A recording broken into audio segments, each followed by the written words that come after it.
Headlines. Israel's defense minister has approved a planned military expansion into Gaza City, calling up 60,000 reservists as explosions are reported in Gaza's Khan Yunis. Meanwhile, a diplomatic spat between Israel and Australia over the recognition of a Palestinian state has intensified. Indian External Affairs Minister S. Jaishankar is in Moscow ahead of a meeting with Russian Foreign Minister Sergei Lavrov and First Deputy Prime Minister Denis Manturov.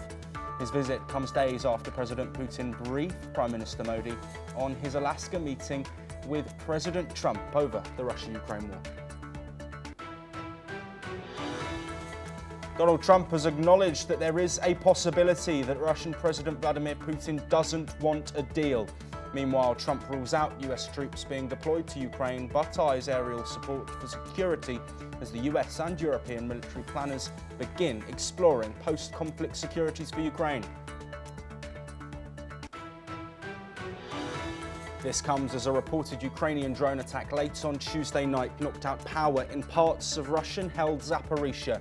This comes as Ukraine says Russian strikes on an energy facility in the Odessa region have sparked fires.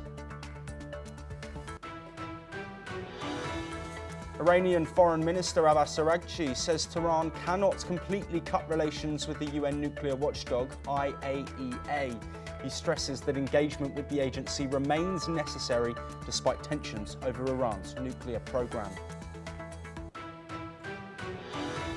The US State Department has revoked over 6,000 international student visas, citing violations such as assault, burglary, overstays, and what it's called support for terrorism.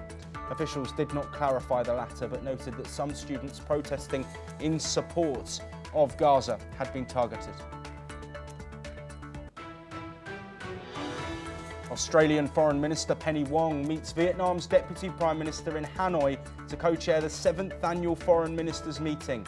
The visit comes just months after Wong's reappointment, showing Australia's strong commitment to deepening the comprehensive strategic partnerships in the face of growing Chinese influence. And Pope Leo XIV has urged Catholics and people of all faiths to fast for peace in Ukraine and other war-torn regions. He calls August the 22nd a day of spiritual solidarity, saying the earth remains wounded by conflicts in the Holy Land, Ukraine and beyond. But we start this hour in the Middle East, and Israel's defense minister, Israel